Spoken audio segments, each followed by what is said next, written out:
అని రాయబడి ఉంది. 2వ వచనము 30వ అధ్యాయము, నిశ్చయముగా మనుషులలో నా వంటి పశువు ఒక ఆగూర్ అనే ప్రవక్త దేవుని నోరు, దేవుని ప్రవక్త ఏమయ్యాడు చెప్పండి? పశువు అంట. ఇక మరి ప్రవక్తే పశువు అయినప్పుడు మనం ఏమవుతాము? పక్షులు అవుతాం, లేక బొండకాకులు పక్షులు అవుతాం. మామూలు పక్షులు కూడా కాదు, గుడ్లు పీకు తినే పక్షులు అవుతాం.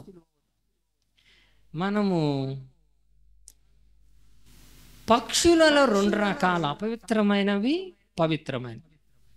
పవిత్రమైన జంతువులు, అపవిత్రమైన జంతువులు. పవిత్రమైన జంతువులు అంటేనే యూదులు, అపవిత్రమైన జంతువులు అంటే అన్యులు. మళ్ళా పవిత్రమైన పక్షులు అంటేనేమో యూదులు, అపవిత్రమైన పక్షులు అంటే అన్యులు. అలాగే ఇంకొక అర్థం, పవిత్రమైన పక్షి అంటేనేమో వాక్య సారాంశ సర్వసత్య బోధ. అపవిత్రమైన పక్షులు అంటేనేమో అబద్ధ దుర్బోధక బోధలని. అసలు ఇదంతా లోపలికి వెళ్తుంటే ఇన్ని మధురకరమైన విషయాలు ధ్యానం చేసుకుంటుంటే నాకెంతో బాగా ఉంటుంది. అవ్వమ్మ ఎవరు చెప్పండి? అవ్వమ్మ ఎవరు చెప్పండి? ఏంది అలా చూస్తారు? నారి చెప్పరేంటి? అవ్వమ్మ ఎవరమ్మా? ఎందుకు నారే మారా? చెప్పకపోతే మనం మారిలో అవుతాం. మరి చెప్పండి, నారి ఎందుకయింది? నారాయణలో నుంచి వచ్చింది కాబట్టి నారి.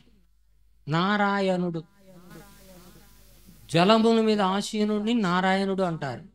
యేసుక్రీస్తు వారు యెహోవా దేవుడు అసలు పేరు నారాయణుడు. నారాయణ నారాయణ అంటారు కదా, అది సంస్కృతం. నారాయణ అంటే తెలుగులో జలముల మీద అల్లాడుచున్నవాడు అని ఆదికాండం 1వ అధ్యాయంలో ఉంది. దేవుని ఆత్మ, జలములు అంటే అన్యజనులు, నీళ్లు కాదు. ఆత్మ, పరిశుద్ధాత్మ దేవుడు నారాయణుడు. ఆ పేరు మనకి సంస్కృతంలో ఉన్న ప్రతి పేరు తెలుగులోకి మార్చుకుంటే బైబిల్లో చూపిస్తా మీకు. సంస్కృతంలో మీరు పిలిచే దేవుళ్ళ పేర్లు, ఏ దేవుడి పేరైనా సరే, మీ నోటికి వచ్చిన మన హిందూ పూజలు చేసి ఏ దేవుడి పేరన్నా తెలుగులో చెప్పండి, బైబిల్లో చూపిస్తా. ప్రైజ్ లార్డ్ చెప్పండి. అవి సంస్కృతంలో ఉన్నాయి, అవి తెలుగులో చెబితే బైబిల్లో ఉంటాయి. ఎంత గొప్ప విషయం చెప్పారు. అలాగే హెబ్రీ భాషలో ఉన్న ఈ పేర్లు, పాత నిబంధన కాలం అంతా హెబ్రీ భాషలో ఉన్న పేర్లు, క్రొత్త నిబంధన కాలంలో ఉన్నాయి లాటిన్, గ్రీక్ భాషలో ఉన్న పేర్లు. వాటిని తెలుగులోకి మార్చండి, మళ్ళీ మనం హిందూ ధర్మశాస్త్రంలో ఉన్న దేవుళ్ళు, పూజారుల పేర్లు వస్తాయి. ఈ శాస్త్రం మీకు ఎవరు చెప్పలేదు, చెప్పరు, వాళ్ళకి తెలియదు ముందు. అర్థమైంది నేను చెప్పింది? బైబిల్లో ఉన్న లాటిను, హీబ్రూ, గ్రీకులో ఉన్న పేర్లను తెలుగులోకి మారిస్తే మన రామాయణ మహాభారతాల్లో ఏమేం పేర్లు ఉన్నాయో ఆ పేర్లో కలిసిపోతాయి. అదొక శాస్త్రం. ఎవరికైనా కావాలనుకున్న వాళ్ళు గుర్తుపెట్టుకోండి. ఇంక అంశంలోకి వెళ్ళిపోదాం. దేవుని స్తోత్రము కలుగును గాక. ఇప్పుడు అవ్వమ్మ అనే మన జాతి పేరు ఏమిటి? మన జాతి పేరు ఏమిటి? నారి. చెప్పండి, ఎందుకు నారి అని వచ్చింది? నరులో నుండి వచ్చింది. నరుడు ఎక్కడి నుండి వచ్చాడు? బాగా వినాలి, చెప్పాలి. నరుడు అంటే ఆదాం అనుకోండి. ఇప్పుడు నరుడు అంటే 2 అర్థాలు ఉన్నాయమ్మా. ఒకటి, యేసు ప్రభుని నరుడు అంటారు. నరపుత్రుని నువ్వు దర్శించుట. నరుడు, నరుపుత్రుడు. నరుడు అంటేనేమో యెహోవా దేవుడు. యెహోవా దేవునిలో నుండి వచ్చిన ఆయన పుత్రుడు యేసుక్రీస్తు. యెహోవా దేవుడు నరుడు. యెహోవా దేవుళ్ళలో నుండి వచ్చింది నారి. అయితే ఈ రెండిటికి మధ్యలో ఆదాము అనే ఆయన్ని ఏమనాలి? ఈయన తల్లి తండ్రి ఎవరు? ఆదాము తల్లిదండ్రులు ఎవరు చెప్పండి? మట్టి. ఆదాము తల్లిదండ్రులు ఎవరు? మట్టి నుండి కలుగును కాకంటే జంతు పక్షులన్నీ వచ్చాయి, కానీ ఆదాములు మనుషులు 1,000,000 మంది వచ్చును కాకంటే కూడా తిరగబడతారా దేవుడి మీద? అట్టెందుకు వస్తామయ్యా అంటారా? అనరు. అనొచ్చుగా. దేవుడికి ఒక పద్ధతి ఉంది, ఆ పద్ధతి ద్వారా ఏదో నేర్పిస్తున్నాడు. అందుకని ఆదామును మట్టితో చేశాడు. సరే, మట్టితో చేసినాక ఆదామా లే అంటే లేచాడా? తన జీవవాయువు ప్రైజులా ఏంటిది అది? హెచ్పి గ్యాస్ కాదు ఊదింది. హెచ్పి గ్యాస్ తెచ్చి ముక్కులకు పెట్టాడు అనుకున్నారా? ఏం గ్యాస్ అమ్మా? భారత గ్యాసా? ఏం గ్యాస్ రా? మాది ఇండియన్ గ్యాస్ పాస్టర్ గారు. మీది ఇండియన్ గ్యాస్ అవ్వచ్చు, భారత గ్యాస్ అవ్వచ్చు. ఈ గ్యాస్ పెట్టలా ముక్కులకి. ఏం గ్యాస్ పెట్టాడు? తన జీవవాయువు అనండి. అంటే దేవుడు త్రిత్వంగా ముగ్గురుగా వచ్చి, ఒక దేవుడేమో మట్టిగా బొమ్మను చేస్తున్నాడు, ఒక దేవుడేమో తన శరీరం వచ్చునుగాక అన్నాడు, ఇంకొక దేవుడేమో తన పని ముక్కుల్లో నాసికా రంధ్రాలు అన్నాడు. మళ్ళీ ముక్కుల్లో. అందుకే ముక్కులు గట్టిగా పట్టుకోండి, ఒక గంట సేపు చూద్దాం. ₹1000 ఎత్తా నీ వేయొద్దు, పాడొద్దు. నోరు ముక్కు ఇలా మూసుకుంటే చచ్చిపోవటమే. ఏమండి? మరి చూడండి, ఈ ముక్కులోంచి గాలి రావటం ఏందో, పోవటం ఏందో. మళ్ళీ శరీరం అంతా బెజ్జాలన్నట్టు. ఇటు నుంచి పోకూడదు గాలి, చెమట పోద్ది. అది జీవవాయు. దేవుని స్తోత్రం కలుగు. ఇవి ఈరోజు మనకి తిరగమాత దినుసులు. ఇప్పుడు చెప్పిన వచనాలు మొత్తం ఏంటమ్మా?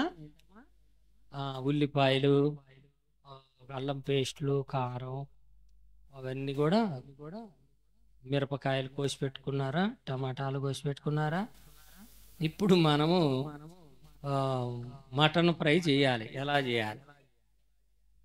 ఇప్పుడు సాయంత్రం మీరు వెళ్ళిన తర్వాత కూరలు ఎట్లా వండాలి? మా పాస్టమ్మ గారు ఏ నాన్ వెజ్ కూర అండి, ఇటు చూడు సరిపోద్దా? ఆగాగు సాగుదాగు, నువ్వు కానీ అచ్చం వండితే ఇంకా అది మళ్ళా మనకు అసలే రంజాన్ ఉంది. అది ఏంటిది? అది అలీం. మా పాస్టమ్మ గారు మాంసం కూర వండితే అలీంకి వెళ్ళిపోద్ది. మాకు రోజు అలీం అయింది. అందుకని మేము కలీం చేయటానికి కాస్త ఆగాగు. మంచిది, చాలా మంచి రిఫరెన్స్లు మీకు చెప్పాను. ఇవన్నీ కూడా మీకు మసాలా. ఇప్పుడు మటన్ ఫ్రై తేవాలి. మనం ఇప్పుడు మటన్ చేసుకోవాలి. పరిశుద్ధ గ్రంథంలో ఒక గొప్ప ఉదాహరణ మనం చెప్పుకొని ముగించుకుందాము.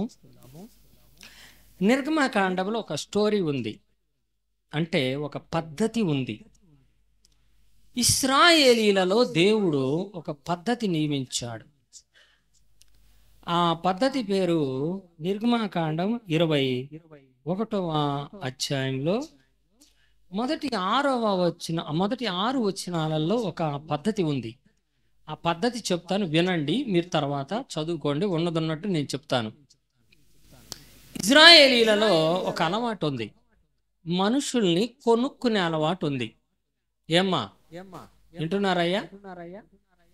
గేదెల్ని, ఆవుల్ని, వీటిని గొర్రెల్ని కొనుక్కుంటున్నామా లేదా? పాడిచ్చినంత వరకు ఉంచుకుంటా, తర్వాత కట్టుకోడుకు అమ్ముతాం. అలాగే ఈ యూదులలో మనుషుల్ని దాసులుగా ఇంట్లో పని చేపించుకోవటానికి కొనుక్కుంటారు. నేనేం చెప్తున్నాను? దాసులుగా కొనుక్కోవచ్చు. ఇది వరకు నేను చిన్నప్పుడు కూడా మన రేపల్లి ఏరియాలో రైతులు బాగా పేదవాళ్ళని కొనుక్కుంటారు సంవత్సరం పాటు. ఎలాగంటే వాళ్ళు బాగా కరువులు ఉన్న టైంలో 4 బస్తాలు వడ్లు ఇస్తారు. వడ్లు తీసుకున్నావు కదా, రేపు ఇంకా ఈ తారీఖు నుండి మళ్ళీ వచ్చే తారీఖు దాకా మా ఇంట్లో నువ్వు కమతం చేయాలని కమతం అని పేరు పెడతారు. ఇక వాళ్ళ ఇంట్లో పనులన్నీ చేయాలి. కమతానికి ఇన్ని బస్తాలని ఒప్పుకునేవాళ్ళు. మరి ఇప్పుడు ఉందా లేదో? విన్నారా? పోనీ ఉందని తెలుసా మీకు? రైట్, రైతులు కాబట్టి కొద్దిగా తెలుసు. అలాగే జీతానికైతే కొనుక్కునేవాళ్ళు ఇది వరకు. ఇంకా వాళ్ళు చావు బాధొచ్చు, కొట్టవచ్చు, తిట్టవచ్చు, ఏమన్నా చేయొచ్చు, కానీ పోలీస్ దగ్గరికి పోయి కేసులు పెట్టాలి అట్లాంటివి లేవు. మళ్ళీ మొట్టికాయలు పడవచ్చు, ఎన్నైనా గొద్దవచ్చు, రక్కొచ్చు, గొంతు మీద కాలేసి తొక్కొచ్చు, ఎదురు మాట్లాడటానికి. ఒక అప్పులు ఉన్న ఒక అమ్మగారి యొక్క ఇద్దరు కొడుకుల్ని అప్పులోళ్ళు తీసుకుపోతున్నారు. అప్పుడు ఎలీషా దగ్గరికి వచ్చి ఆ అమ్మ ఏడ్చింది, ప్రవక్త భార్య. అప్పుడు నూనె అమ్ముకొని మీ పిల్లల్ని అప్పులు తీర్చుకొని ఇడిపించుకోమన్నారు కదా. అంటే అప్పుల కింద కూడా పిల్లల్ని తీసుకెళ్తారు. రైట్, ఇంతవరకు మీకు అర్థమైంది కదా. ఇప్పుడు అసలు విషయానికి వస్తున్నాం. అన్యులు అనే కులంలో రెండు కులాలు. అన్యులు అనే జాతిలో మనిషిని కొనుక్కుంటే వాడు చచ్చిందాకా వాడిని మనం హింసించవచ్చు. పని ఎంత వెట్టి చాకిరి, ఎండలోనైనా వానలోనైనా వాడి చేత పని చేపించుకోవచ్చు. ఇక వాడు చచ్చిందాక ఏడు చావటమే. లేదా ఇంకా జబ్బు వచ్చి పనికి రాడుకున్నప్పుడు మనమే తీసుకెళ్ళాడని బారేసి రావచ్చు. అది అన్యుల్ని. అదే హెబ్రీల్ని కొన్నాం అనుకో, వినాలి, హెబ్రీల్ని కొంటే మాత్రం 6 సంవత్సరాలే నీ ఇంట్లో జీతం చేయించుకోవాలి. ఎన్ని సంవత్సరాలు? 6 సంవత్సరాలు జీతం చేయించుకున్నాక 7వ సంవత్సరం వాడికి ఎంతైతే ఈ 6 ఏళ్లలో డబ్బులు ఇవ్వాలో అది ఇచ్చి వానికి దండం పెట్టి మంచిదిరా షబాష్ గో అని పంపొచ్చు. బాగుందా? అన్య జనుడికైతే వాళ్ళ జీవితాంతం వాడుకోవచ్చు. కానీ హెబ్రీల్ని మాత్రం అట్లా వాడుకోవద్దని దేవుడు ఆజ్ఞ చెప్పాడు. స్తోత్రం చెప్పండి. రెండవ పద్ధతి. ఇప్పుడు ఈ బాబు ఉన్నాడు, ఇట్రా బాబు. ఈ బాబుని మనము ఇట్రా కొనుక్కుంటే ఈ బాబుకు 6 సంవత్సరాలు రావాలంటే ఇప్పుడు ఎన్ని సంవత్సరాలు? 24. ఇంకా 6 వస్తే 30. ఈ లోపు మధ్యలో నేను పెళ్లి చేయొచ్చు కదా. నా దగ్గరకు వచ్చాడు పెళ్లి కాకుండా, నేను 2 సంవత్సరాలు పని చేయించుకొని పెళ్లి చేస్తా. పెళ్లి చేసిన తర్వాత ఇంకో 4 ఏళ్ళు ఉండాలి కదా, మొత్తం 6 ఏళ్ళు. 2 ఏళ్లలో పెళ్లి చేశాను. ఇంక నీ 4 ఏళ్లలో 2 పిల్లలు పుట్టారు, ఇద్దరు ఒకళ్ళు పుట్టారు. 6 ఏళ్ళు నిండిని. ఇంక ఈ పిల్లవాడు మళ్ళీ స్వేచ్ఛకి వెళ్ళిపోవచ్చు. పిల్లోడు వెళ్ళిపోవచ్చు. తనకు కావాల్సిన జీతం అంత ఇస్తా, ఓకేనా? వెళ్ళిపోవచ్చు. సరే, ఒక కండిషన్, నువ్వు వెళ్ళిపో. కానీ భార్యను చూసి వీడికి పెళ్లి చేసింది ఎవరు? నేను. కనుక ఆ భార్య వీళ్ళకి పుట్టిన పిల్లలను మాత్రం మా ఇంట్లోనే ఉంచుకుంటా. వీడు ఒక్కడే పోవాలి. పోరా పో. ఆగా ఆడుండలే, అటు ఇటు కాకుండా ఉండు మధ్యలో. వాడు అంత దూరం పోయి అలిగాడు. దేనికి? భార్య ఇంకా చూస్తున్నాడు, పిల్లలు ఇంకా చూస్తున్నాడు. ఏంది బాబు ఆగావు అని అంటే, నన్ను అటు ఇటు కాకుండా చేశావు. నా భార్యను చూడకుండా నేను ఉండలేను, నా పిల్లల్ని చూడకుండా నేను. మరి ఇప్పుడు ఏం చేయాలి? సరే, ఇప్పుడు ఈ భార్య పిల్లలు నీకు కావాలంటే ఒక షరతు ఏమిటంటే, జీవితాంతం నాకు జీతం చేస్తానని ఒప్పుకో. నీకు భార్య పిల్లలు కావాలా? ఏం చేస్తావు? జీవితాంతం జీతం చేయాలి. నాకే సచ్చిందాక ఏడే చావాలి నువ్వు, నీ భార్య, నీ పిల్లలు. ఇంకా డబ్బులు ఇచ్చేది కూడా లేదు. టయానికి పెడతా, తిను. అప్పుడు తిడతాను, కొడతాను, తొక్కుతాను. నీ కళ్ళ ముందు నీ భార్య పిల్లలను కూడా కొడతాను, ఏం చేస్తాను, అన్నిటికీ నువ్వు భరించాలి. వీళ్ళనైతే పంపను, ఎందుకంటే పెళ్లి చేసింది నేను కదా. ఇది యూదులకున్న చట్టం. సరే, ఈ పిల్లోడు ఏడ్చుకుంటుండి బయటికి వెళ్ళి, అది ఈ రోజుల్లో మనం చూస్తున్నాం కదా, నేను పలానా అమ్మాయిని ప్రేమించానంట, ప్రేమిస్తే ఆమె చేసుకోనందంట, అందుకని పోయి 7 రోజుల దాకా చచ్చిపోతున్నారంట మగ పిల్లలు. అలాంటివి మన చోట్ల. మొన్న నేను ఆ ఊరు వెళ్ళాను కదా, పందిళ్ళ, వాడిది అదే కేసు. అమ్మాయిని ప్రేమించాడంట, చేసుకోనని ఇంకొకరిని అబ్బాయి ఎదురు చేసుకుందంట. ఇడు ఊరు పెట్టుకు చచ్చేసి అంటే బాధ తట్టుకోలేదు పాపం, అంతగా ప్రేమించాడు గాడ. ప్రేమలో అంత గొప్పతనం ఉంది కావచ్చు, నిలబడితే బాగుండు. ఆడపిల్లలైనా అంతే, పొరపాటున తప్పటాడు చేశారో నేను ఇక ఆయన తప్ప ఏ రావాలని చేసుకోను, నువ్వు ఎన్నన్నా చెప్పు, సావునన్నా జత. ఓ నువ్వు కలెక్టర్వే, వాడు రుచా దొక్కేవాడంటే కానీ రుచా కానీ ఆటో కానీ అట్లా కలెక్టర్లు ఆటోలు నడిపే వాళ్ళ స్కూల్కి ఆటోకి రోజు తీసుకుపోతా పెద్ద ఉద్యోగస్తురాలైన పిల్లల్ని చేసుకున్న గుంపులు ఉన్నారు. మధ్యలో ఇడిపోయి వీళ్ళ స్టేటస్ కాను రాబోయే రోజుల్లో ఆ తాగుబోతాడు స్టేటస్ కుదరక మధ్యలో చచ్చిపోతారు. మనం అవి కూడా సెట్ ఏం కాదు. అందుకే పెద్దలు ఒక సామెత అన్నారు, కయ్యానికైనా వియ్యానికైనా సమ ఊర్జి ఉండాలి. ఆమె చెప్పండి, తిట్టుకొని కొట్టుకోవటానికైనా అటు ఇటు సమానంగా ఉంటేనే కొట్టుకోవాలి, కానీ లేకపోతే మీకంటే వాళ్ళది బలగం ఎక్కువ అన్నప్పుడు పోయి కాళ్ళే పట్టుకోవాలా, అందితే జుట్టు లేకపోతే అనేది కూడా. అందుకే అవి నిజమే. ఇప్పుడు ఇంతకీ అబ్బాయి సంగతి ఏం చేద్దాం మనం? అట్టాగ నిలబడ్డాడు, చెప్పరేంటి? ఇటు డిసైడ్ అవ్వలేదా? ఇప్పుడు నాకు భార్య కావాలి, నాకు పిల్లలే కావాలి అని వస్తే జీవితాంతం నా దగ్గర వాళ్ళు ఉండాలి, కానీ నా ఇంట్లోకి అయితే రాని, మళ్ళీ పని చేసుకోవాలి. మా ఇంటికి మెట్లు ఉన్నాయి, అక్కడ మెట్లు కింద చిన్న రూమ్ ఉంది, అందులో పడేస్తా వీళ్ళని. అక్కడ కూడా నేనేమో నాకు వారసుడుగా నేనేమి చేసుకోవాలి చెప్పండి. ఇప్పుడేమంటావు అని అంటే ఈ అబ్బాయి దానికి కూడా ఇష్టపడ్డాడు. అట్ట కూడా అప్పుడు ఏం చేయాలంటే ఇట్లా చెప్తా, వామ్మ నన్ను మళ్ళీ ఏం చేస్తాడు, పెద్ద దబ్బనం తీసుకొచ్చి, దబ్బనం అంటే గోతాలు కొడతారు కదయ్యా, సూది, పెద్ద సూది దబ్బనం అంటారు, సూది కాకుండా ఇనుపది.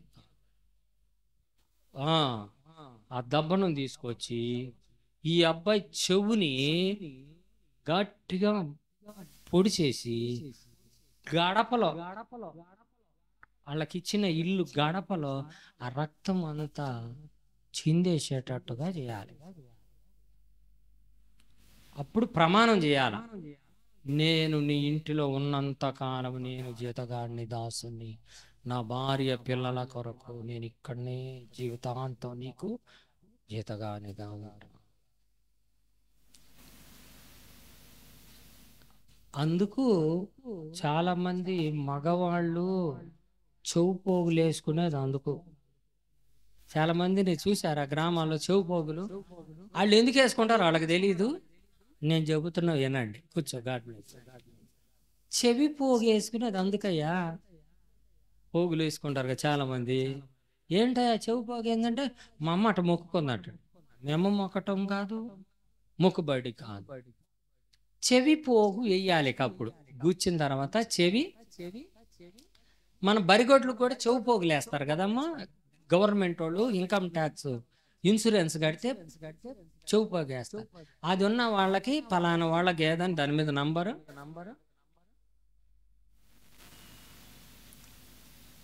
దీనిని బట్టి ఇప్పుడు మనము మంచి విషయాన్ని నేర్చుకుందాం, జాగ్రత్తగా వినండి, ముగిస్తాను. ఇక్కడ ఈ అబ్బాయి లాగా నిలబడిన వ్యక్తి పేరు యేసు ప్రభు. బైబిల్ హెబ్రీయుడు, అందుకే యేసు క్రీస్తు వారు హెబ్రీయుడైన దాసుడు అని ఉంది. ఇక్కడ కూడా 2వ వచనం 21వ అధ్యాయము నిర్గమకాండములో, నీవు హెబ్రీయుడైన దాసుని కొనినయడ. కాబట్టి హెబ్రీయుడు అనగా యేసు క్రీస్తు వారు హెబ్రీయుడు. ఈ హెబ్రీయుడికి యెహోవా దేవుడు ఒక భార్యని ఇచ్చాడు. యెహోవా దేవుడు ఏమిచ్చారు? ఈ భార్య ఎవరు అంటే యెహోవా ఊపిరి. ఈ భార్య పేరేమిటి? యెహోవా దేవుని యొక్క ఊపిరి. ఇప్పుడు ఆదాములో ఊదిన ఊపిరి యెహోవా దేవుడిదే.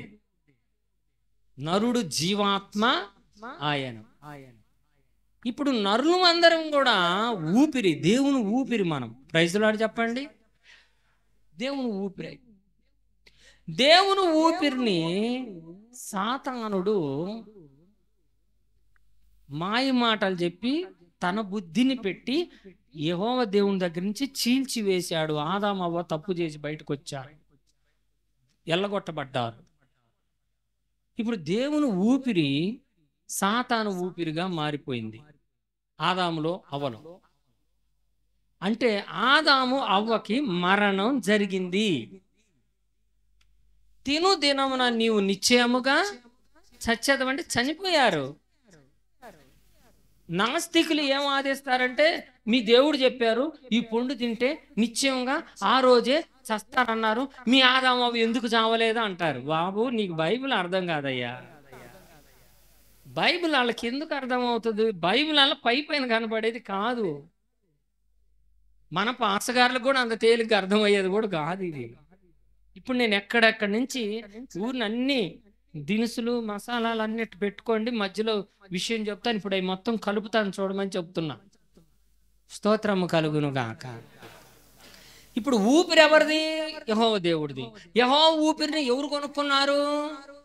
సాతానుగాడు వాళ్ళిద్దరిని మిస్యూజ్ చేసేసి కొనేసుకున్నాడు. అంటే ఇప్పుడు దేవుని ఊపిరి వీళ్ళల్లో ఉన్నది ఏమైపోయింది? చచ్చిపోయింది. సాతాను ఊపిరి అయిపోయింది. కనుక ఇక సాతాను ఊపిరి అయిపోయిన వాళ్ళు అస్సలు నాకు వద్దు, జన్మలో వాళ్ళ ముఖాలు నాకు చూపవద్దు. ఇప్పుడు శరీరం ఎవరిది? యేసుక్రీస్తుది.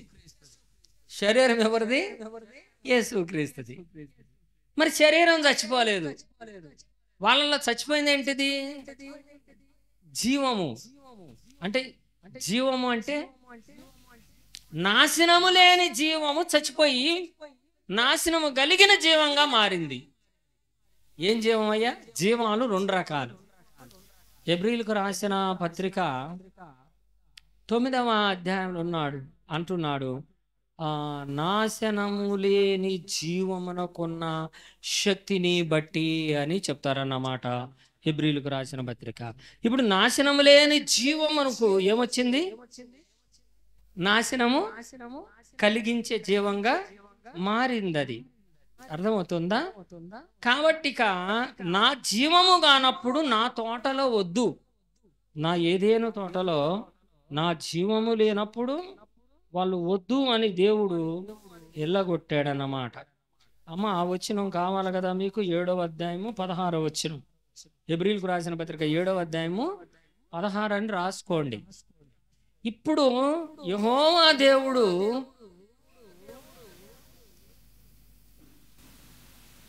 నా ప్రాణము ఉన్నటువంటి జాతిక లేదు, చచ్చిపోయింది కాబట్టి వాళ్ళకి నాకే సంబంధం లేదు. అప్పుడు యేసు ప్రభు అన్నారు, కానీ శరీరం అయితే నాదే కదా. అంటే మానవుని ముగ్గురు కలిసి చేశారయ్యా. ఆదామును ముగ్గురు కలిసి చేశారంట. ఆదికాండము 1వ అధ్యాయం 26వ వచనం చదవండి. ఆదికాండం 1వ అధ్యాయము 26వ వచనము, మన స్వరూపమందు మన పోలిక చొప్పున నరులను చేయుదుము. మన స్వరూపమందు మన పోలిక చొప్పున నరుని చేయుదుము. పోలిక అంటే ఏమిటో నేర్చుకోండి. మనం తప్పు చెబుతాం. పోలిక అంటే అబ్బా అచ్చం మీ తాతయ్య పోలికలు వచ్చింది, మీ నాన్న పోలిక వచ్చింది, మీ అమ్మ పోలిక వచ్చింది అంటారు పిల్లలు పుట్టినప్పుడు. పోలిక అంటే అది కాదు. మీ నాన్న స్వరూపం వచ్చింది అనండి, మీ అమ్మ స్వరూపం వచ్చిందండి. పోలిక అంటే అట్ట కాదు. పోలిక అంటే ముక్కు ముఖాలను పోలిక అంటాం కదా, అలా అలవాటు అయింది. కానీ పోలిక కాదు, రూపం. మీ నాన్న రూపం కలిసింది, అమ్మ రూపం. పోలిక అంటే ఆత్మ, శరీరం, ప్రాణం, ఈ మూడింటిని కలిపి పోలిక అంటారు. పోలికలు అంటే 3 పోలికలు. ఒకటి ఆత్మ, శరీరం, ప్రాణం, వీటిని పోలికలు అంటారు. ప్రైజ్లా ముక్కు మకాలు వంకర టింకర నానా రూపాలు వస్తే అటు రూపాయలే అనాలి, పోలికలు అనకూడదు. మనకు అట్లా అలవాటు అయిందిలేండి. అంటే మన తెలుగు భాషలో అలా అలవాటు అయింది. మన పోలిక అన్నాడే, మన పోలిక అంటే అర్థం ఏంటంటే మన ముగ్గురం కలిసి ఒకటగా ఎలా ఉన్నామో, మనము అంటే తండ్రి, కుమారుడు, పరిశుద్ధాత్మ, మన ముగ్గురం కలిసి మళ్ళీ ఏకంగా ఒకటి ఎలాగవుతామో వీళ్ళు కూడా ముగ్గురుగా కలిసి ఉన్న మానవుణ్ణి, ముగ్గురు యొక్క పనితనం మనలో ఉంది. స్తోత్రం కలుగునుగాక. ముగ్గురు పనితనం ఉంది మనలో. యెహోవా దేవుడు పనితనం మనలో ఉంది, యెహోవా భాగం కొంత ఉంది, పరిశుద్ధాత్మ దేవుని భాగం కొంత ఉంది, యేసుక్రీస్తు వారి భాగం కొంత. అవ్వములో ఈ ఒక్కరిలో నుంచి ఒక భాగం ఉంది, నారి. ప్రైజ్ అలా. ఈ శరీరమే అవ్వ, శరీరమే యేసుక్రీస్తు, శరీరమే. 1వ అధ్యాయం 14లో ఏమని ఉంది?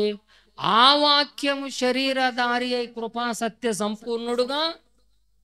ఎక్కడ? 1:14 యోహాను సువార్త.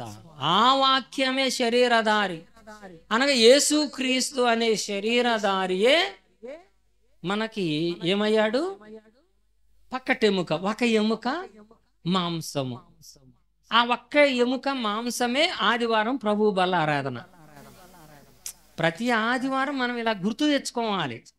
మీరు నన్ను జ్ఞాపకం చేసుకోవడానికి దీనిని మీరు నెలకొకసారి ఏదో పండగలాగా, ఇక ఆ రోజు ఏనాడు తెల్ల బట్టలైనాడు ఆనాడు వేసి వస్తాడండి. ఫస్ట్ వీక్లో తెల్ల బట్టలు ఏంటంటే వీళ్ళు ప్రభు బల్ల బాగా వెళ్ళాలి గుడికి. మరి మిగిలిన వారాలు వెళ్ళిపోయిన పర్లా.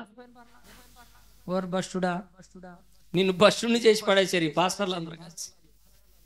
విశ్వాసులను భ్రష్టులుగా చేశారు పాస్టర్లు. వాళ్ళు చెడిపోయింది కాక అందరిని జడగొడుతున్నారు. వాళ్ళు వెళ్ళరంట, వెళ్ళే వాళ్ళనే చేరరు, ప్రవేశించే వాళ్ళని ప్రవేశింప నీయరు. ఈ ప్రతి ఆదివారం ప్రభు బల్ల అనేది ఒక వాడుకలాగా అడవుడికి వచ్చి తినమని కూడా నేను చెప్పను. ఎందుకు తింటున్నామో ఈ రోజుకు ప్రసంగం అవ్వలేదు. కొన్ని సంవత్సరాల నుంచి చెప్తున్నా ప్రతి ఆదివారం ప్రభు బల్ల గురించి, కొన్ని సంవత్సరాల నుంచి చెప్తున్నా, ప్రతి వారం చెప్తున్నా, కానీ వేరు కోణాల్లో చెప్తున్నా, వేరు మర్మాలతో చెప్తున్నా. మీకు అర్థమైందో లేదో నాకు అర్థం కాలేదు. ప్రతి ఆదివారం ఒక ప్రసంగం చేయటం, దానికి బల్లారాధన లింక్ పెడుతున్నా. ప్రభు సంస్కారం లేనిదే అది చర్చి కాదు, ఆరాధన కాదు, ఆ రోజు ప్రేయర్ జరిగినట్టుగా కూడా కాదు. ఎందుకంటే ప్రతి దానికి ఆ శరీరం ముడిపడి ఉంటుంది. అట్లా ముడిపడగలిగిన ప్రసంగం చెప్పిన వారే నిజమైన ప్రవక్త, నిజమైన పాస్టర్ గారు. ప్రైజలా. ఆయనకు ప్రవచన వరం ఉంది, ఈయనకి దెయ్యాల వరం ఉంది, ఆయనకి భూతాల వరం ఉంది, ఆయన ఇట్ట చేస్తే అట్ట చెబుతాడు, అట్ట చేస్తే ఆయన ద్వారా ఈ జరుగుతుంది. ఎన్ని లక్ష చెప్పుగాక ఒక్కటే నమ్మను. ఎందుకు నమ్మనంటే నా ప్రభుకి, నా ప్రభు శరీరానికి, నా ప్రభు రక్తానికి ప్రాముఖ్యత ఇయ్యని చర్చి నా దృష్టిలో చర్చినే కాదు. నా ప్రభు రక్తము, నా ప్రభు శరీర క్రమం లేనటువంటి సేవకుడు ఖచ్చితంగా సిగ్గు పొందుతాడు దేవుని దగ్గర. మన పునాది ఏం పునాది చెప్పండి? అపోస్తలులను ప్రవక్తలు వేసిన అది బండ మీద పునాది. అపోస్తలులు ప్రతి ఆదివారం ప్రభు శరీరాన్ని, ప్రభు రక్తాన్ని ఇస్తూ ఇంపార్టెన్స్ చెప్తున్నారు. ఇప్పుడు ఈ శరీరం ద్వారా అవ్వ యేసు ప్రభులో నుంచి బయటకు వచ్చింది. యేసు ప్రభు అంటే మొదటి ఆదాం, కడపటి ఆదాం యేసు ప్రభు. మొదటి ఆదాం దేంట్లో నుంచి వచ్చాడు? మట్టిని ఏం చేశాడు? శరీరం చేసి, ఆ శరీరమే యేసుక్రీస్తు. యేసుక్రీస్తు వారు పేరు కడపటి ఆదాం. రెండో ఆదాం కాదు, ఫస్ట్ ఆదాము, సెకండ్ ఆదాం కాదు, మొదటి ఆదాం అని ఉంటుంది, తర్వాత కడపటి ఆదాం అని ఉంటుంది. 15వ అధ్యాయంలో కొరింథీయులకు రాసిన మొదటి పత్రిక పునరుద్ధానాన్ని గూర్చిన అధ్యాయం అది. 15వ అధ్యాయము 45వ వచనంలో కడపటి ఆదాము జీవింపజేయు ఆత్మ. Praise the Lord. ఇప్పుడు సగం కూర ఉడికింది. ఇప్పుడు ఏం చేద్దాం? ముగింపులోకి వచ్చినాక నాకు చాలా ఏదైనా దుఃఖము కలిగించే విషయాన్ని ఈరోజు ఉదయకాలం నుంచి దేవుడు నాలో లేవనెత్తాడు. గత కొన్నేళ్లుగా చెప్పాను, ఈ మధ్య ఒక 15 ఏళ్లుగా ఈ ప్రసంగం చెప్పల. 15 ఏళ్ల కింద చెబితే గోల పెట్టి ఏం ఏడ్చినా ఏడ్చారండి. ఇదే ప్రసంగం మరి ఏ రూపంలో చెప్పానో, ఎందుకు ఎట్లా చెప్పానో తెలియదు. వికారాబాద్లో చెప్పాను మధ్యాహ్నం పూట. ఏం ఏడ్చారో ఆ రోజు వికారాబాద్లో పగలు చెప్పానండి. నేను చాలా ఏడ్చుకుంటా చెప్పాను. ప్రజలందరూ ఏడుస్తా ఉన్నారు. అంత ఏడుపు వచ్చింది ఆ రోజు. మీరు కొంచెం డీప్లోకి లోతుగా దీనిని మీరు ధ్యానం చేయండి. నేను అది చెప్తాను. ఒక పెద్ద ప్రపంచ మేధావి మా గురువు గారు ఇంకా పెద్దవాళ్ళని హిందూ మత పెద్దలు అడిగారు, ఏమండి మా బ్రహ్మ విష్ణు మహేశ్వరుడికి మీ తండ్రి కుమార పరిశుద్ధాత్ముడికి తేడా ఏంటి అని అడిగారు. బ్రహ్మ విష్ణు మహేశ్వరులకు తేడా ఏమిటి, మీ తండ్రి కుమార పరిశుద్ధాత్మకు తేడా ఏమిటి అని అడిగితే మా గురువులు మా పెద్దలు ఏం చెప్పారంటే, బ్రహ్మ విష్ణు మహేశ్వరులకి అస్సలు పడదు, అందుకే నిలువు నామాలోళ్ళు అడ్డనామాలోళ్ళు కొట్టుకుంటారు అని చెప్పారు. మీకు భక్త ప్రహ్లాద అనే సినిమా కానీ మీరు చూస్తే, ఏంటి పాస్టర్ గారు మమ్మల్ని సినిమాలు చూడమంటారంటే, అది చూడాలి. నేను చెప్తున్నా కదా, లవ్ కుశే సినిమా చూడాలి, భక్త ప్రహ్లాద చూడాలి, అప్పుడు మీకు బైబిల్ అర్థమైద్ది. ఏం పాస్టర్ గారు అంటే, అంతే మరి, వీళ్ళకి అర్థం కాదు, నాకు అర్థమైంది, నేను చెబుతున్నా. భక్త ప్రహ్లాదలో విష్ణుమూర్తి ఆకారంగా కుమారుడు ఆయనకు పుడితే ఆ కుమారుణ్ణి చంపటానికి అనేక మరణశిక్షలు భటులు చేత చంపమని చెబితే ఆ పిల్లోడు ఒక రకంగా చచ్చిపోడు. ఇచ్చిరి అగ్నిగుండం లేచినా కానీ బతికి బయటకు వస్తాడు. అంటే కొడుకు మీద అంతా కోపం. ఎందుకంటే ఆ కొడుకు విష్ణు భక్తి కలిగిన వాడు, ఈయనేమో శివభక్తి కలిగిన ఆయన. అంటే విష్ణు శివుడికి ఇంత వైరమా? మా యెహోవా దేవుడు యేసు ప్రభు పరిశుద్ధాత్మ దేవుడు ఎప్పుడు ఇంత వైరం లేదు అని మా పెద్దలందరూ చెప్తున్నారు. నాకు కొంతకాలమైనాక నాకు అర్థమైంది ఏంటంటే, యెహోవా దేవుడికి యేసు ప్రభువు కూడా పచ్చగడ్డేస్తే కూడా బగ్గుమని అంత గొడవలు ఉన్నాయి బైబిల్ గ్రంథం. నేను ఈ మాట first time in the world నేనే దీన్ని మాట్లాడుతున్నా ప్రపంచంలో. వీళ్ళిద్దరికి భయంకరమైన గొడవ వచ్చి పడ్డది. అదే కావచ్చు నిలువు నామాలు అడ్డనామాలు అనేది. ఏమిటయ్యా యెహోవా దేవుడికి యేసు ప్రభువుకి వచ్చిన పెద్ద గొడవ ఏమిటంటే, యెహోవా దేవుడు అంటాడు, మనల్ని కాకుండా సర్పంగాడి మాటలిని అటు పోయారు కాబట్టి కాల్చేద్దాం వాళ్ళని. అస్సలు ఎన్నడూ కూడా క్షమించొద్దు. అవ్వను కానీ వాళ్ళ పిల్లలు కానీ ఆదామును కానీ వాళ్ళ సంతతిని కానీ వద్దే వద్దు, నేను కాల్చిపారాను. యేసు ప్రభు అంటాడు, వద్దొద్దు, నువ్వు అట కాల్చొద్దు. నీ ఊపిరి సగం పోయినా కానీ నువ్వు బతకగలుగుతావు, కానీ అది మొత్తం నా శరీరాన్ని కాలుస్తానంటావేంటి? మనిషి దేవుళ్ళో ఇంత లింకప్ అయి ఉన్నాడు. స్తోత్రం చెప్పండి. మనుషుణ్ణి దేవుడికి వేరు చెయ్యలేము. మానవులు దేవునికి వేరు చేయలేము. మనం ఏదో అడవుడిగా అటు పుట్టినోళ్ళమని గాలికి పోతున్నట్టుగా కాదు. అసలు దేవునికి మనకి లింక్ ఉంది. పైగా దేవుని ఊపిరే నరుడు, మనుషుడు. మన ఊపిరి దేవుందే. కానీ యెహోవా దేవుడు ఏంటంటే, ఆయనకి సత్సంబంధాలు అవసరం లేదు. ఆయన ఉండే స్థలం పేరు ఎక్కడంటే, యెహోవా దేవుడు ఉండే స్థలం పేరు ఎక్కడ? సమీపింపనాని తేజస్సులు. ఆయన మాత్రమే. ఆయనకి ఎవరు వాసన పట్టదు, ఎవరు భజన పట్టదు. అసలు ఒకళ్ళని కేర్ చేయాల్సిన అవసరం కూడా, దయ చూపాల్సిన అవసరం కూడా అబ్బో, యెహోవా దేవుడి నియమాలు కానీ మొదలు పెడితే ఖచ్చితంగా అందరు అటర్ప్లాపే, ఒక్కరు కూడా గెలవలేరండి. ఆయన పేరు, యెహోవా దేవుడి పేరు ధర్మశాస్త్రము. యెహోవా దేవుడి పేరు ఏంటండి? కంటికి కన్ను, పంటికి, కాలుకి, తలకి. పాపం చేయని వాళ్ళు ఎవరైనా ఉన్నారా? అందుకే హిందూ ధర్మశాస్త్రమైన మన ప్రవక్తలు ఏం చెప్పారంటే, దుష్ట శిక్షణ శిష్ట. మా దేవుడు అట్ట కాదు అంటావు నువ్వు, బడాయిలు చెప్పబాకు. ఈ దేవుడు ఇంతే, ఈ దేవుడి గురించి అది చెప్పింది, దుష్ట శిక్షణ శిష్ట రక్షణ. ఈ క్రిస్టియన్ పాస్టర్లకి బైబిల్ తెలియదండి, నేను చెప్తున్నాను. హిందువుల దగ్గర గొడవలకు పోతారండి, మీ దేవుళ్ళు అట్ట మా దేవుళ్ళు ఒట్టిదే. వీళ్ళ దేవుడి గురించి కూడా వీళ్ళకి ఏం తెలిసి వచ్చున్న వీళ్ళకి, మన వాళ్ళకి. అందుకు తను తినేది ఎప్పుడు చెప్పాలో ఏమో, నేను ఎప్పుడు బయటపడాలో ఏమో, ఈ సంస్కరణ ఎప్పుడు చేయాలో ఏమో.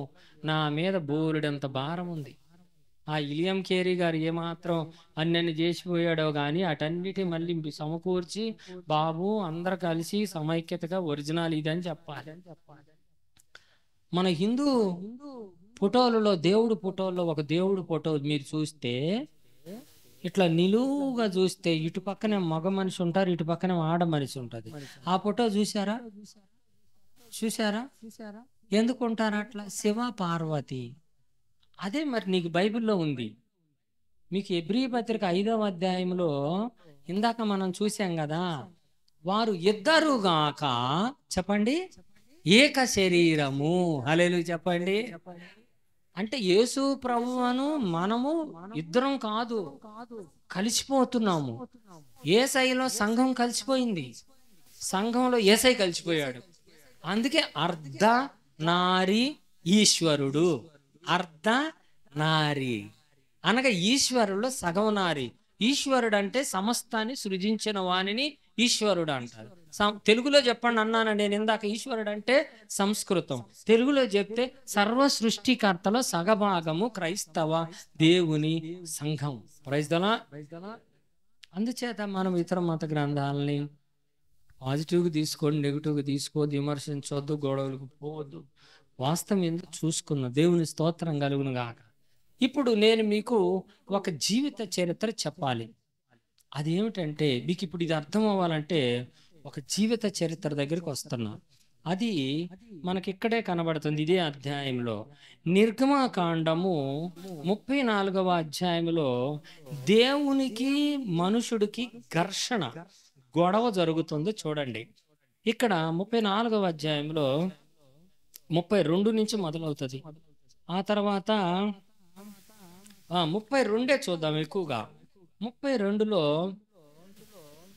11వ వచనంలో నాయన 32:11, మోషే తన దేవుడైన యెహోవాను బతిమాలుకొని, యెహోవా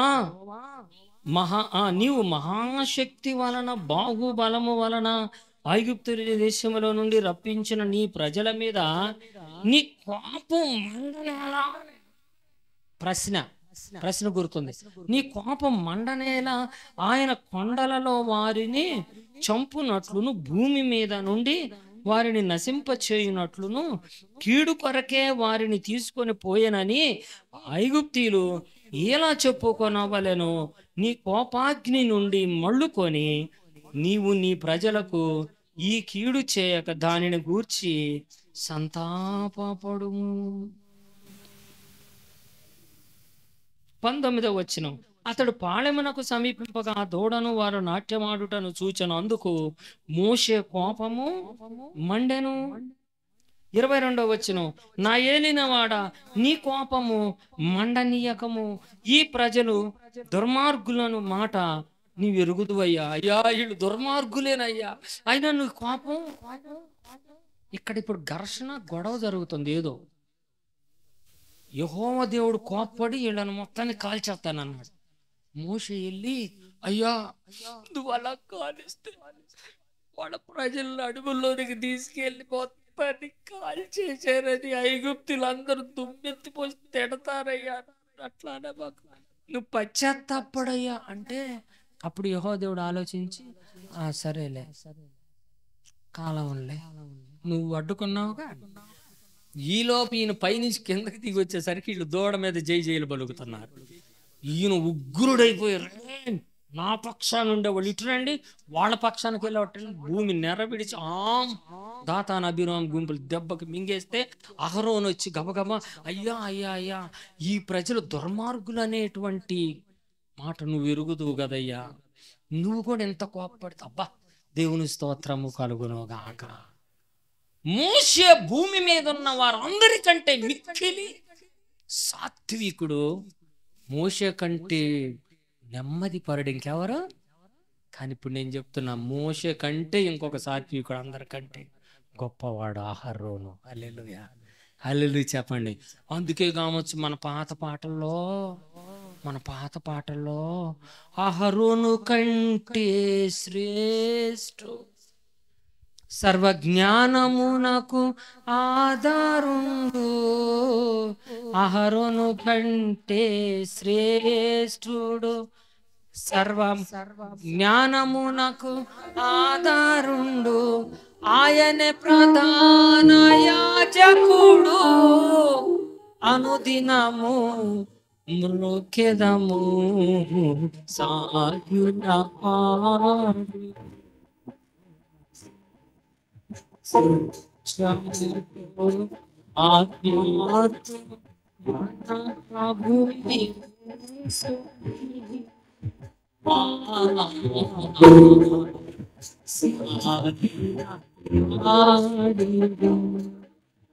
హల్లెలూయా. నాకు ఇప్పుడే అర్థమైంది ఆ పాటలో అహరోను కంటే శ్రేష్ఠుడు అని ఎందుకన్నారు. మోషే కంటే శ్రేష్ఠుడు అనొచ్చు, అహరోను కంటే శ్రేష్ఠుడు. ఆ వచనం కూడా ఉంది, మోషే కంటే శ్రేష్ఠుడు అన్ని మోసముల నుండి విడిపించు, ఆయనే ప్రధాన అది కూడా ఉంది. కానీ అహరోను కంటే అహరోను, ఇప్పుడు ఇక్కడ అహరోన్ అన్నమాట ఏమంటున్నాడు, అయ్యా కొంచెం. అప్పుడు మోషేకి మళ్ళా మారు మనసు వచ్చి మోషే అంటాడు 32వ వచనంలో, అయ్యో దేవుడా, నీవు వారి పాపమును ఒకవేళ పరిహరించితివా సరి, లేని ఎడల నీవు రాసిన నీ గ్రంథములో నుండి నా పేరు తుడిచివేయమని బతిమాలు కొనుచున్నాను నేను. అందుకు యెహోవా, ఎవడు నా ఎదుట పాపము చేసెనో వాని నా గ్రంథములో నుండి తుడిచివేయదు. నీకెందుకురా మోషే, నీకెందుకురా నా పేరు తుడిచివేయమని వాళ్ళ గురించి నువ్వు అడుగుతున్నావేమిట్రా? జాగ్రత్త, సావు కొడతా. ఎవడు పాపం చేశాడో వాళ్ళ పేరు తుడిచిపడేస్తా. వద్దు, నా పేరు తుడిచి, నీ పేరు తుడిచేయమంటావే, నేను వాళ్ళ పేర్లు వద్దొద్దు, నేను జీవగ్రంథం అందు వాళ్ళ పేర్లు రాసుకున్నా. ఫలానోళ్ళు నా శరీరం, నా ముక్కు పోలిక, నా ఆకారము, నా రూపం నాది ఫలానా ఆ కర్రోడికి అనగా పురుషత్వం గాడికి వచ్చింది కనుక వాడి పేరు నేను రాసుకున్నా. వాడిని కూడా నేను తీసేయను, నేను రాసుకున్నా. పళ్ళు రాలుతాయి, నువ్వు రాసుకుంటే నిన్ను తీసి వాడిని మాత్రం నేను తీసేయను. ఎందుకంటే వాడు నేను చెప్పిందల్లా చేస్తాడు. పాస్టర్లను పట్టించుకోడు, ఎవరిని పట్టించుకోడు. ప్రతి ఆదివారం ప్రభు అన్నట్టు అదే చేస్తాడు. వాళ్ళు వచ్చినా రాకపోయినా వాడు నా మాట ఖచ్చితంగా, నేనేది వాక్యంలో చెప్తే అదే చెప్తాడు. వాడు మనుషులను అసలు పట్టించుకోడు. జనం అలుగుతారని అసలు లెక్కే చేయడు. నాకు ఇష్టం లేదు వాడు, ఎందుకంటే వాళ్ళు ఆదాము అవ్వల యొక్క రసమున్నది, సారం ఉంది, ఆడొద్దు. ఆదాము అవ్వలో సర్పపు విషయం ఉంది, అది వాళ్ళలోకి వెళ్ళింది. నాకు ఆడొద్దు, నాకు ఆడు కావాలి, నాకు ఇష్టం లేదు. వినండి, కదలొద్దు మీరు, నాకు ఆడు ఇష్టం లేదు. అప్పుడు అంటున్నాడు, నీకు వాళ్ళు ఇష్టం లేదా? నీకు వాళ్ళు కావాలా? సరే, ఒక పని చేయి. వాళ్ళు నీకు కావాలంటే నాతో సమానంగా ఇంకా ఎప్పుడు ఉండటానికి లేదు. నీ చెవులు పొడుస్తా దబ్బనం పెట్టి, అప్పుడు నీకు వాళ్ళు ఎల్లప్పుడూ భార్య బిడ్డలుగా. భార్య అంటే అర్థం ఏంటంటే రాజ్యము, కింగ్డమ్. రాజ్యాన్ని భార్య అంటారు. కనుక వాళ్ళందరినీ కావాలంటే నీ చెవుని నాకి, నీ చెవుని పొడుస్తా. ఆ నెత్తురుతో నాకు ప్రమాణం వచ్చి, ఆ నెత్తురుని నువ్వు నాకు ప్రమాణం వచ్చి. చెవులు అంటే బైబిల్ గ్రంథంలో హెబ్రీయులకు రాసిన పత్రిక 10వ అధ్యాయంలో చెవులు అంటే 5వ వచనంలో చెప్తారన్నమాట. కాబట్టి ఆయన ఈ లోకములో ప్రవేశించినప్పుడు ఇలాగూ చెప్పుచు, బలియు అర్పణమును నీవు కోరలేదు గాని నాకొక శరీరమును అమర్చితివి. పూర్ణ హోమములు, పాప పరిహారార్థ బలులు నీకు ఇష్టమైనవి. ఇదే మాట మీకు కీర్తనలో ఉంటది. అక్కడేముందంటే, దేవా నీ చిత్తము నెరవేర్చుటకు ఇదిగో నేను వచ్చి ఉన్నాను, నీవు నాకు చెవులు నిర్మించి ఉన్నావు. ప్రైజ్ లార్డ్ చెప్పండి. కీర్తనలోనేమో చెవులు అని ఉంది. కీర్తనలో ఏముంది చెప్పండి? చెవులు అని ఉన్నది. అలాగే అక్కడేమనుంది చెప్పండి? చెప్పండి. శరీరము. 40వ కీర్తనలో 6వ వచనము, బలులనైనను నైవేద్యములనైనను నీవు కోరుట లేదు, నీవు నాకు చెవులు నిర్మించి ఉన్నావు. దహన బలులనైనను పాప పరిహారార్థ బలులనైనను నీవు తెమ్మనలేదు. అప్పుడు పుస్తకపు చుట్టలో నన్ను గూర్చి రాయబడిన ప్రకారం నేను వచ్చి ఉన్నాను. నా దేవా, నీ చిత్తము నెరవేర్చుటకు నాకు సంతోషము. నీ ధర్మశాస్త్రం నా ఆంతర్యములో. ఇగో నాయన నా చెవులు. చెవులు అంటే శరీరం. నా చెవులను పొడు అంటే నా రక్తాన్ని దబనం పెట్టి. చెవులంటే శరీరం. శరీరం అనగా సిలువలో వేలాడిన శరీరం. ఈ డొక్కలో పొడు. ఇప్పుడు చెవు అంటే చెవికి మధ్యలో ఉండే కర్ణబేరు లాంటిది ఈ డొక్కలో పొడు. నేను ఈ చచ్చిపోయాను గనక జీవితాంతము నేనిక హెబ్రీయుని కాబట్టి నా భార్య పిల్లలను వదిలిపెట్టి నేను ఇంకెన్నడూ విడిచిపెట్టాను. నీకు ఎప్పుడు నేను జీతంగాడిగా ఉంటాని యేసుక్రీస్తు వారు సమర్పించుకున్నారు. దేవుని స్తోత్రంగా. అసలైతే యేసుక్రీస్తు వారిది జీతగాడి స్టేజీ కాదు, దేవునితో సమానంగా ఉన్న స్టేజ్ అయింది. సమానంగా ఈక్వల్లే దేవుడు. యేసుక్రీస్తు ఈక్వల్. ఈ పనికి మాలిన పాస్టర్లు చాలా మంది ఈ రోజు కూడా ఏం చెప్తున్నారంటే, యేసుక్రీస్తు ఆడన్న దేవుడు అని చెప్పుకున్నాడా కాబట్టి యేసు దేవుడు కాదు. తండ్రి కావాలా మనకు. ఎవరు కావాలా? అందుకే యేసుక్రీస్తు వారు చెప్తున్నాడు, నేనే మార్గం. అసలు ఆ మాట దడ అయినా అర్థమై సావట్లే ఈ గుంపుకి. ఆ మాట అందరికి తెలుసు, క్రిస్టియన్స్కి తెలియకుండా ఒక్కడు కూడా ఉండడు ఈ మాట. నేనే మార్గము, నేనే సత్యం, నేనే జీవం, నా ద్వారా తప్ప తండ్రి దగ్గరికి పోతాను అనుకుంటున్నావు. కీళ్ళు కాళ్ళు ఇరుగుతీరా ఒక్కొక్కడికి. ఉడరను అంటున్నాడు యేసయ్య. అందుకే వైష్ణవ భక్తిలో, వైష్ణవ పురాణంలో, విష్ణు పురాణంలో, విష్ణు స్తోత్ర బలిలో 1000 స్తోత్రాల విష్ణు పురాణం అని ఉంది. అందులో అన్ని యేసు ప్రభు మాటలే ఉంటాయి. అంటే యేసు అనేది అది లాటిన్ గ్రీక్ భాష, కానీ తెలుగులో చూస్తే రక్షకుడు అంతే. జగద్రక్షకుడు. విష్ణు పురాణంలో ఏమంటాయి? ఓం శ్రీ కన్యసుతాయ నమః అంటే కన్యక పుట్టిన దేవుడా. ఓం శ్రీ పంచగాయాయ నమః పంచగాయములు కలిగిన యేసు ప్రభువా. విష్ణు సంగతి అండి. విష్ణువుని అలా పూజించారు. వాళ్ళు అనుకునే విష్ణు ఎప్పుడు కూడా సిలువేయబడలా. ఈయనే సిలువేయబడ్డాడు కనుక ఈయనే విష్ణు అంటున్నాను నేను. దేవుని స్తోత్రం. విష్ణు వేరు కాదు, యేసు వేరు కాదండి, మళ్ళీ చెప్తున్నా. అలాగే ఈశ్వరుడు పార్వతి వేరు కాదు, యేసు క్రీస్తు సంఘం కూడా వేరు కాదు, ఇద్దరు ఒకటే. అందుకే వారిద్దరు గాక ఏకం. ఇది మీలో కొంతమందికి అర్థం అవ్వచ్చు, అర్థం కాకపోవచ్చు. అసలు నా భాష అర్థం కాదు. అసలు ఈ బయట వాళ్ళకైతే మొత్తం ఇక నా మీద కర్రలు తీసుకొని వస్తారు, వెరైటీ క్రిస్టియన్ అని. కానీ నేనే ఒరిజినల్ క్రైస్తవుని. వెరైటీ పాస్టర్ గారు అంటారు నన్ను భూమి మీద. ఈ భూమి మీద పాస్టర్లు అందరూ కలిసి నన్ను ఏమనాలి? వెరైటీ పాస్టర్ అనాలి. కానీ నేనే ఒరిజినల్. నన్ను క్రాస్ చేసి అది తప్పు అనేవాళ్ళు ఈ భూమి మీద ఎప్పుడు పుట్టరు, అది గుర్తుపెట్టుకోండి. దేవుని స్తోత్రం కలుగును. ఒక పక్క యెహోవా దేవుడు సార్వత్రిక సంఘాన్ని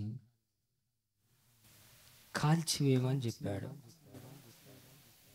ఒక పక్క యేసుక్రీస్తు వారు ఆ సంఘాన్ని కాల్చేసే కంటే నా పేరు నీ గ్రంథంలో నుండి తీసేసి. ఏం గ్రంథం అంటే అది సమాన హోదా కలిగిన గ్రంథం. పరలోక రాజ్యంలో యెహోవా దేవుడు కానీ యేసు ప్రభుకి ఫస్ట్ నుంచి వాళ్ళిద్దరు ఈక్వలే, మొదటి నుంచి ఈక్వలే. దాని నుంచి తీసేయని చెప్పి మీరు ఇంటికి వెళ్ళి ఈ ఉపవాసం లెంట్ డేస్ ఉంటున్నారు కాబట్టి అవసరమైతే ఒక 3 రోజులు ఇదే అంశం మీద మళ్ళీ ఉపవాసం ఉండి కనిపెట్టండి. ప్రభువా, పురుషోత్తం గారు చెప్పిన వచనాలు మాకు అర్థం కావట్లేదు. నేను చెబుతున్నా, మీలో దాదాపు ఒకళ్ళకో ఇద్దరికి అర్థమై ఉంటుంది ఈ ప్రసంగం. మిగిలిన వాళ్ళకి అర్థం అయినట్టుంది కానీ అర్థం కాలేదమ్మా. అర్థం అయితే గుండె పగిలిపోద్ది. మీరు ఇళ్ళకి వెళ్ళి మళ్ళా మోకరిచ్చి ప్రార్థన చేయండి. ఇది అంత తేలిక అర్థం.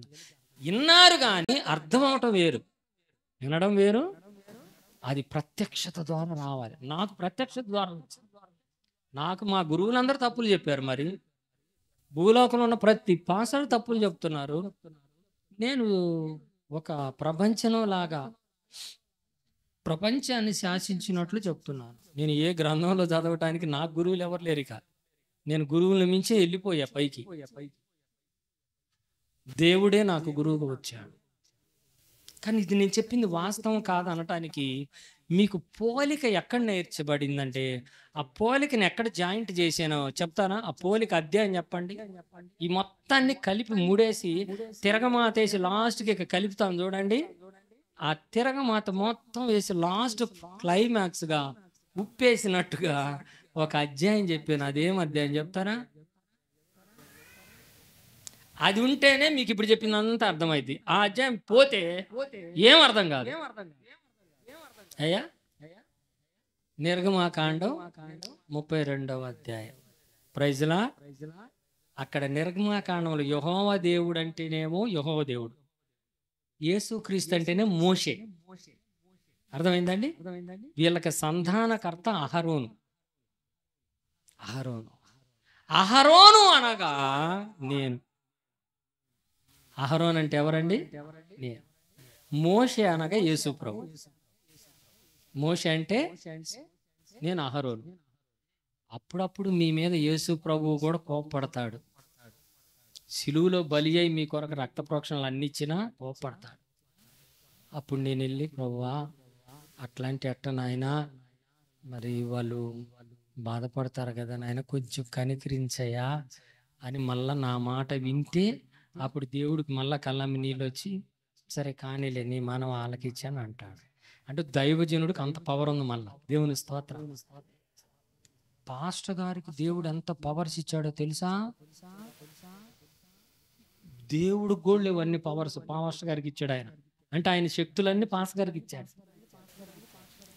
ఎలా ఇచ్చాడంటే, నీవు ఎవని పాపములు క్షమించుదువో ఆ పాపాన్ని నేను క్షమిస్తా.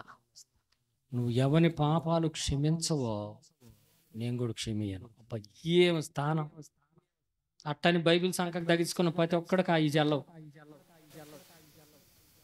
జీతాలు తీసుకునే పాస్టర్లకి, సంఘ పెద్దల కింద చేతులు కట్టుకునే పాస్టర్లకి జల్లవు అవి రావు అసలు. అయ్యారు. ఎందుకంటే వాళ్ళకి ఈయనకి ఒక పెద్ద పాస్టర్లు ఉంటారు, ఒక 5గురు.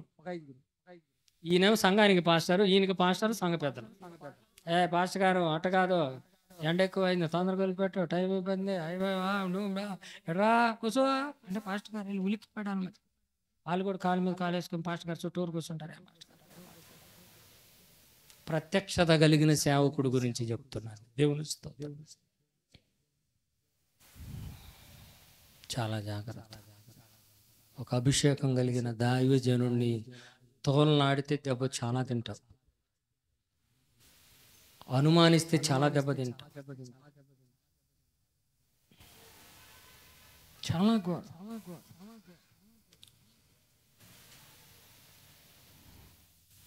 మోషే విషయంలో నీ గ్రంథం నుంచి నా పేరు తీసేయమన్నాడు. చివరికి ఒక వచనం చదువుతాను. ఇందాక చదివిన మొదటి మూలవాక్యం కాబట్టి ఎఫెసీయులకు రాసిన పత్రిక 5వ అధ్యాయము మూలవాక్యము మళ్ళీ చదువుకుందాం. 31వ వచనం. ఈ కారణము చేత పురుషుడు తన తండ్రిని తల్లిని విడిచి భార్యను అద్దుకున్నాడు. ఇందాక నేను తండ్రి తల్లి అనాలా తల్లిదండ్రులు అనాలని అంతసేపు చెప్పింది ఇప్పుడు అర్థమైంది. ఎందుకు నొక్కి ఇన్నిసార్లు చెప్పారు. ఆది కాండము 2వ అధ్యాయంలో కూడా తండ్రిని ప్రభువుని గట్టిగా కొట్టాడు యేసయ్య. యెహోవా దేవుడు కొట్టాడు. ఎట్ట కొట్టాడంటే మామూలు కొట్ల కర్రలు ఇరిగిపోయేటట్టు కొట్టాడు యేసు ప్రభు. ఎవరయ్యా? యెహోవా దేవుడు. అనకూడదు కానీ పోలిక చెప్పకూడదు కానీ చెబితే మీకు అర్థమైద్ది అనుకుని ఒక పోలిక చెబుతా. మీరు నొచ్చుకోకుండా వింటారా? అయ్యా వింటారా? చెప్పరేంటి? నీకున్న ఒక్కగాని ఒక్క కొడుకు ఒక అమ్మాయిని ప్రేమించాడు అనుకోండి. తండ్రికి బాగా కోపం వచ్చింది. ఆ అమ్మాయి గాలి అమ్మాయి. ఏ అమ్మాయి? గాలి అమ్మాయి అంటే అంతకుముందు వేరు మగవాళ్ళతో తిరిగిన అమ్మాయి. ఆ అమ్మాయికి నువ్వెందుకురా వాళ్ళ ఇంటికి పోయింది అంటే నేను చేసుకోవాలనుకుంటున్నాను అన్నాడు. ఇంకా తండ్రికి ఎట్లా ఉంటుంది చెప్పండి? అయ్యా ఎట్లా ఉంటుందో మాకు ఎప్పుడు రాలేదుగా పాస్టర్ గారు ఆ బాధలు. దన్నిలు రోకల బండ తీసుకొని కొట్టాడు. అయినా వాడు మాత్రం ఆ గాలి అమ్మాయినే చేసుకుంటాడు. ఈ కొన్నాళ్ళకి కొట్టి అలసిపోయాడు. వీడు మారడు అనుకున్నాడు. వాడు కూడా ఏమన్నాడంటే సావనైనా చత్తా గాని నేను ఆ గాలి అమ్మాయిని మాత్రం వదలను. ఉన్న కొడుకు ఒక్కడని చెప్పి ఆ తండ్రి ఎట్టకట్టోకి తండ్రి బాధ్యత నెరవేర్చాలని పెద్ద ఫంక్షన్ ఏర్పాటు చేశాడు. ఆ గాలి అమ్మాయిని తీసుకొచ్చి పెళ్లి చేసి ఉన్నది మొత్తం ఇచ్చేసి నేను చచ్చిపోతున్నానని ఆ తండ్రి చచ్చిపోయాడు.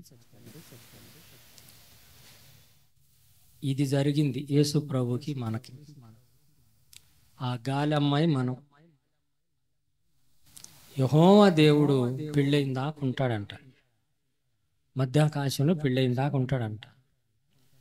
ఇంకా తర్వాత యెహోవా దేవుడు ఏమయ్యాడో చరిత్ర లేదు బైబిల్. ఆయన గాలిలో కలిసిపోతాడు, ఇక ఉండడు. అది యేసు ప్రభు యెహోవా దేవుడితో కానీ లింక్ అయ్యి ఉంటే తర్వాత వేరే ప్రపంచాలను చేద్దామని ఉన్నాడు. కానీ యెహోవా దేవుడు ఏం చేశాడంటే మీరు చేసుకుని. దేవుని స్తోత్రం కలుగును గాక. హల్లెలూయా, హల్లెలూయా. గాలి అమ్మాయిని నేను ఎందుకు అన్నానంటే అట్లంటేనే మన యొక్క నీచత్వం అర్థమైతే. మనము దుష్టుని సంబంధులము. మనం ఎవరి సంబంధులము? సర్ప సంతానం, సాతాను సంతానం, వ్యభిచారిణులము అని ఉంది బైబిలులో.